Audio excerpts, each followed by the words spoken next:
Alright guys, just today's update. Finally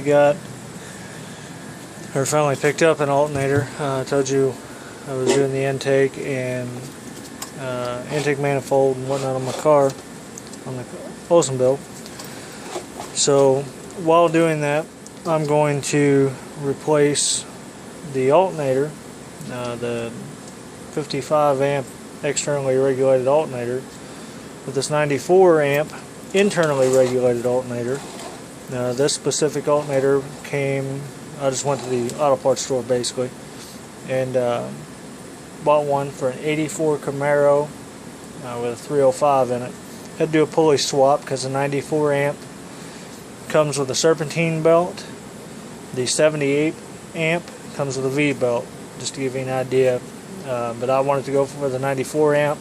I plan on putting power windows, a little bit of a radio system in the car, things of that nature. Figured why not? 78 amp and the 94 amp were the same price, so I'm going with the 94.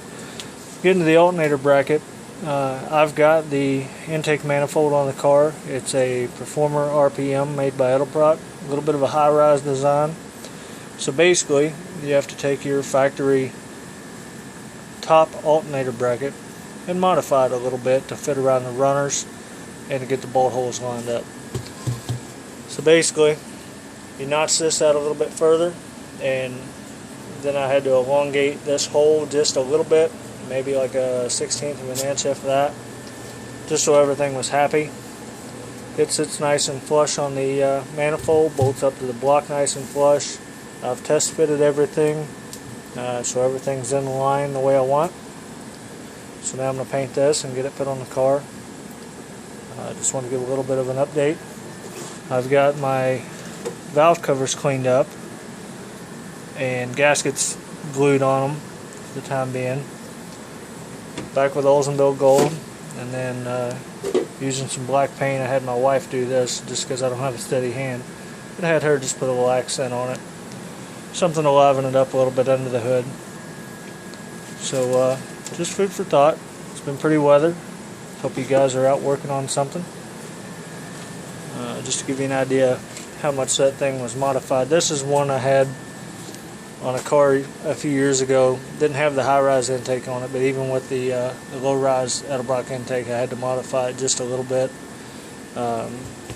Did that one with a angle grinder or 4-inch grinder, whatever you want to call it, several years ago. Obviously my shaping abilities have gotten a little better. I did this one using the 5-inch bench grinder.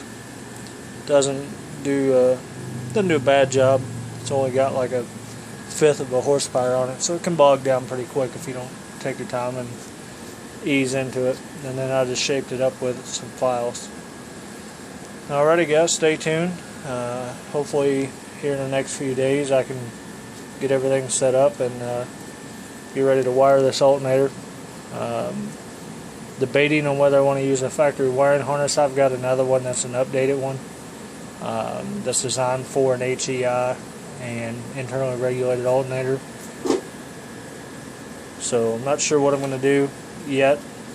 I've got a full wiring harness for the car made by Haywire. Then I've got that set I just talked about with the factory wiring harness just modified from year one, and then I have my factory harness. I'm not sure what I'm going to do yet, but I'll walk you through how to do an alternator conversion.